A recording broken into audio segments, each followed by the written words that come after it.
मुसलमानों को चाहिए कि आंख बंद करके बीजेपी पार्टी में 100 का 100% घुस जाए। देखिए, हमारे देश में मुसलमानों में एक खानदान है, मदनी खानदान। सियासी मामलात में इस खानदान के पीछे हाथ बांधना छोड़ दो। ये लोग सिर्फ और सिर्फ मुसलमानों को कहीं ना कहीं ठगने का काम कर रहे हैं। बीजेपी से भी डराते हैं, जनसंघ से डराते हैं, आरएसएस से डराते हैं। ये लोग आपको आपकी टोपियां दिखाकर, आपकी दाढ़ियां दिखाकर पैसा इकट्ठा करते हैं देश विदेश से। लेकिन मौलाना साहब, ये तो पिछले लास्ट 76 ईयर से होता चला आ रहा है, आपको आज जाके पता लगा है। एक साइड पे मुझे अगर या आपको कहा जाए कि इंडिया का नाम ही नहीं लेना, इंडिया के बारे में डिस्कशन ही नहीं करनी, इंडिया की तारीफ ही नहीं करनी, और दूसरी साइड पे आप टीवी लगाएं, देखें हमारे नेशनल चैनल पे जी हमारे पॉलिटिशियन कह रहे हैं इंडिया से सीख लो। हम एक्सपोर्ट नहीं कर पा रहे हैं, इंपोर्ट कर रहे हैं इंडिया से इंपोर्ट कर रहे हैं हम, दुबई के रास्ते से बह रहे हैं, इधर उधर से। महंगा भी पड़ता है, वो महंगा पड़ता है, जो मर्जी है। फायदा किसको हो रहा है? इंडिया को हो रहा है। ठीक है। और हमारी मतलब ट्रेड बंद करके भी इंडिया को फायदा हो रहा है, वो इंपोर्ट हो रही है वहाँ से, पाकिस्तान में उनका माल बिक रहा है। उनके जो गोल्स रहे हैं वो टेक्नोलॉजी के बहुत करीब रहे हैं। अब इसी तरह ही उन्होंने डिफेंस के अंदर भी जाके बहुत तरक्की की है, खुद सब कुछ कर रहे हैं, चांद पे उनके कई मिशन जा चुके हैं। उन लोगों के मतलब इंडियंस जो हैं तकरीबन आपको दुनिया के हर मुल्क के अंदर मिल जाएंगे। As compare to Pakistan, Pakistani ऐसा काम नहीं करते। उसकी वजह ये कि पाकिस्तानियों का एज सच कोई अच्छा इमेज नहीं है, क्योंकि 9/11 के बाद जो कुछ भी हुआ था बहुत ज़्यादा हेट्रेड है पाकिस्तानियों की तरफ और मुसलमानों की तरफ खास तौर पे। कर्जों में इतना डूबे हुए हैं। नहीं, अब अफगानिस्तान से भी कर्जा लिया जो उन्हें जवाब नहीं दे पा रहे। नहीं, उसके पीछे की और बात है ना। अच्छा, हम में हिम्मत ही नहीं है जवाब देने की। ठीक है। जो भी अटैक होता है, पहले इंडिया में अटैक हुए हैं, बम्बई हमला हुआ है, जो भी हुआ उसके बाद और भी हुए हैं, उन्होंने डेड पाकिस्तान पे इल्जाम लगाया है। ठीक है। पाकिस्तान में, बलोचिस्तान में जो कुछ इंडिया कर रहा है सबको पता है। अच्छा। पाकिस्तान में हिम्मत नहीं है उसका नाम ले। जय हिंद दोस्तों, भारत में लोकसभा इलेक्शन चालू हैं और अलग अलग चरणों में इलेक्शंस हो रहे हैं, और वहीं पे ये भी कहा जा रहा है कि नरेंद्र मोदी इस बार 400 पार करने वाले हैं, और इससे ये साफ जाहिर है कि नरेंद्र मोदी की कार्यशैली, नरेंद्र मोदी ने अभी तक जितना भी भारत के लिए किया है और भारत के लोगों में जो छवि बनाई है, दुनिया में जो भारत की छवि बनाई है, उससे डेफिनेटली भारत आगे बढ़ रहा है। और इस पर पाकिस्तानी रिएक्शन क्या कहते हैं कि नरेंद्र मोदी इस बार अगर प्रधानमंत्री बन जाते हैं तो भारत किस कदर ग्रो करेगा, इसके बारे में इस वीडियो में डिटेल में डिस्कशन होगी। तो चलिए पाकिस्तानी रिएक्शन वीडियो देखते हैं। तो वीडियो शुरू करते हैं। हमारे देश में मुसलमानों में एक खानदान है, मदनी खानदान। पार्टीशन के बाद में कांग्रेस को सपोर्ट करने के लिए कहा और बाकायदा फतवा जारी किया गया कि तमाम मुसलमान कांग्रेस को सपोर्ट करें। तो हमने इस खानदान के पीछे जो नियत बांधी, वो ऐसी नियत बांधी कि वो अभी तक नियत टूटी नहीं है। अरशद मदनी हो या महमूद मदनी हो, जो भी है, ये लोग सिर्फ और सिर्फ मुसलमानों को कहीं ना कहीं ठगने का काम कर रहे हैं। बीजेपी से भी डराते हैं, जनसंघ से डराते हैं, आरएसएस से डराते हैं।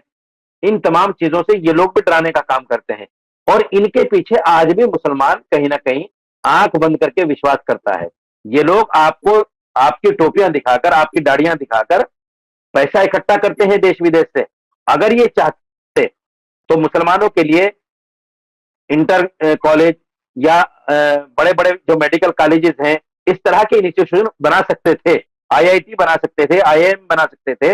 इनके पास पैसा है इतना, लेकिन इन्होंने एक स्कूल तक नहीं लिया, एक छोटा सा हॉस्पिटल तक नहीं लिया, बल्कि ये चाहते थे कि मुसलमान किसी तरह से सियासत में और तालीम में बाशऊर ना हो जाए, क्योंकि अगर तालीम और सियासत में ये बाशऊर हो जाएगा तो ये लोग हमसे पीछा छुड़ा लेंगे।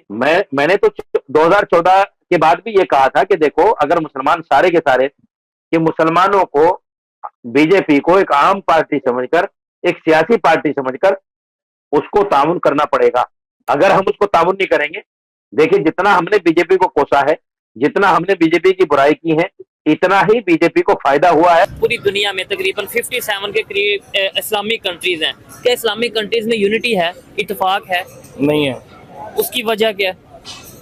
हमें आपस में इत्तेफाक नहीं है। मुसलमान जो है वो बड़े अफसोस के साथ कहना पड़ता है कि हम मतलब परस्त हैं, खुद गर्ज हैं, खुद पसंद हैं। नहीं, ये सिर्फ मुसलमान ऐसे हैं आपके ख्याल? नहीं, वो औरों का हम नहीं जानते। हम जो हम है ना, खुद हमें अपने पे बात करनी चाहिए।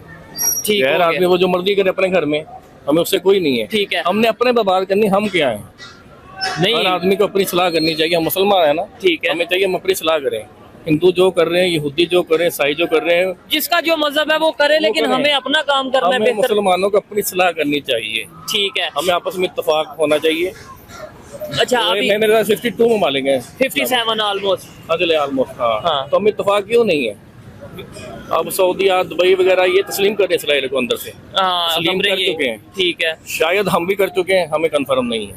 हमारे साथ इस टाइम पाकिस्तान के साथ जो हो रहा है ना, जो मौजूदा हालात हैं, ठीक है, हम आम आगे परेशान है। आगे आने वाले टाइम में क्या होगा? नहीं ये कर कौन रहा है? इसका जिम्मेदार कौन है? इसका जिम्मेदार हमारी गवर्नमेंट है, इसका जिम्मेदार अमेरिका है, इसका जिम्मेदार नॉन मुस्लिम है? कौन है जिम्मेदार? वो जो असेंबली में बैठे हैं वो है पॉलिटिशियन है, जो 70 साल से हमारा खून चूस रहे हैं, और 70 साल से 2-3 खानदान है, ठीक है, जो सिर्फ चेहरा बदल के आ रहे हैं। हम एक्सपोर्ट नहीं कर पा रहे हैं, इंपोर्ट कर रहे हैं इंडिया से इंपोर्ट कर रहे हैं हम दुबई के रास्ते से, बहरीन इधर उधर से। महंगा भी पड़ता है, वो महंगा पड़ता है, जो मर्जी है, फायदा किसको हो रहा है? इंडिया को हो रहा है। ठीक है, और हमारी मतलब ट्रेड बंद करके भी इंडिया को फायदा हो रहा है। फायदा हो रहा है, वो इंपोर्ट हो रही है वहाँ से, पाकिस्तान में उनका माल बिक रहा है और हम क्या आइटम्स बिक रही हैं अभी भी बैन लगने के बाद? लातादाद चीज़ें हैं, कागज़ है, उसके अलावा सिगरेट है, कॉस्मेटिक्स है, पान के पत्ते हैं, लातादाद चीज़ें हैं। ये बंद करने का क्या फ़ायदा है? ये मिसाइल मारना और ये चीज़ें करने का क्या फ़ायदा? एक तरफ जो है हम वो रो रहे होते हैं, लड़ रहे हैं, मर रहे हैं, IMF के ग़ुलाम हैं। US के अंदर जो है सिलिकॉन वैली के अंदर इंडियंस बहुत ज़्यादा हैं, तो वो सारा काम वहाँ से पकड़ते हैं और वो इंडिया की तरफ आउटसोर्स कर देते हैं। एज़ कम्पेयर टू पाकिस्तानी ऐसा काम नहीं करते।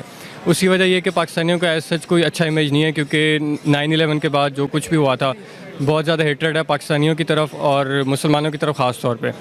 तो इतने ज़्यादा हम लोग वहाँ पे हैं नहीं, इतनी हमारी फेवरेटिज्म हमें मतलब फेवर नहीं करती, इंडिया को ज़्यादा फेवर मिलता है। इस वजह से वो सिलिकॉन वैली में बैठे हैं। और सबसे बड़ी वजह ये है कि मतलब आपको एक जनरल ट्रेंड बताता हूँ कि अगर कोई पाकिस्तानी बाहर के मुल्क जाता है, किसी भी मुल्क में जाएगा, तो वो उसकी कोशिश होगी कि अगर उससे कोई पूछेगा ना कि मैं भी आना चाहता हूँ, आप मुझे बताओ, मुझे आप गाइड करो, वो आपको नहीं करेगा।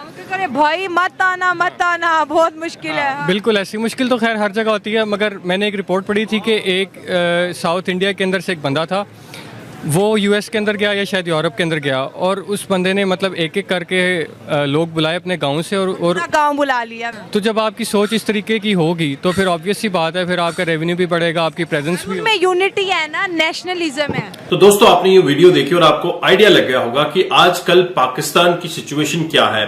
पाकिस्तान चाहता है कि भारत के साथ ट्रेड शुरू हो जाए, और ट्रेड बंद भारत ने थोड़ी न की थी। ट्रेड बंद तो इमरान खान ने जो जोश में आकर कि हम भारत के साथ रिश्ता नहीं रखना चाहते वगैरह वगैरह कहकर अपनी ट्रेड बंद करवा दी, और उसके बाद ये चले गए जेल के अंदर और वहां पर हवा खा रहे हैं।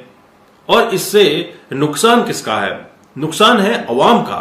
अवाम परेशान है कि इतनी महंगी आइटम उनको मिल रही है, भारत का ही प्रोडक्ट उनको दुबई के रास्ते, बहरीन, कतर वगैरह से आकर मिलता है, और कितना इस पे टैक्स जुड़ जाता है, कितना महंगा ये प्रोडक्ट हो जाता है। अगर भारत पाकिस्तान की ट्रेड होती तो पाकिस्तानी अवाम को चीजें बहुत सस्ती मिलती। हालांकि भारत को ट्रेड बंद करने से कोई भी नुकसान नहीं है, भारत का प्रोडक्ट तो वैसे भी बाहर जा ही रहा है, जितना जाता था उससे कहीं ज्यादा अभी भारत एक्सपोर्ट कर रहा है। एक्सपोर्ट की क्वांटिटी भारत की बढ़ गई है। अगर डायरेक्ट इंपोर्ट पाकिस्तान कर लेता तो पाकिस्तान की स्थिति में सुधार हो सकता था। जो खर्च पाकिस्तान को एक प्रोडक्ट खरीदने में करना पड़ता है, उसके बदले 10 प्रोडक्ट आ सकते थे। तो ये सब चीजें अगर पाकिस्तान समझ लेता, पाकिस्तान इस इकोनॉमिक को समझ लेता, तो डेफिनेटली आज इस दहाने पर नहीं खड़ा होता। दोस्तों, अगर सियासतदान चाहें भी तो पाकिस्तान में कुछ चेंजेस नहीं ला सकते जब तक पाकिस्तान की स्टैब्लिशमेंट नहीं चाहेगी। स्टैब्लिशमेंट के इशारे पे ही पाकिस्तान में सारे काम किए जाते हैं। आपको पता होगा, इससे पहले जो प्रधानमंत्री थे नवाज शरीफ, इनको एग्जाइल किया गया था और ये लंदन में रह रहे थे। और अभी जो फरवरी में इलेक्शन होने थे, इसी बीच आर्मी स्टैब्लिशमेंट ने इनको बुलाया था कि भैया आप आ जाओ वापस, थोड़ा सा चहलकदमी करनी है राजनीतिक गलियारों में। तो ये जब आए थे लाहौर पे, इनका बहुत गर्मजोशी से स्वागत किया गया था, और फिर इसके बाद इलेक्शंस कैंपेन चलाई गई। और इन्होंने जैसे ही भारत आए तो इन्होंने कहा था कि भैया हमें भारत के साथ ट्रेड करनी है, भारत से रिश्ते बेटर करने हैं। तो इनको कहीं पर भी पीएम पद के लिए आगे नॉमिनेट नहीं किया गया। अब नॉमिनेट किसे किया गया है, पीएम किसे बनाया गया, आप डेफिनेटली जानते हैं, जो कि आर्मी का पूरा पपेट है। कहने को तो पाकिस्तान में इलेक्शंस होते हैं, लेकिन ये सब पूरा आर्मी के कब्जे में ही है, सारा एस्टेब्लिशमेंट के कब्जे में है। एस्टेब्लिशमेंट जिसे चाहे उसको बना सकती है अपना पीएम, जो उनके इशारे पर नाचेगा वही उनका अपना कैंडिडेट होगा। दोस्तों इससे नुकसान किसको है? इससे नुकसान अवाम को है। पाकिस्तानी अवाम परेशान है। आप इस वीडियो में क्या समझे जरूर कमेंट कीजिएगा। चैनल पर नए हैं, चैनल को सब्सक्राइब करना मत भूलिए। मैं आपको मिलता हूं नेक्स्ट वीडियो में, तब तक के लिए थैंक यू। जय हिंद, जय भारत।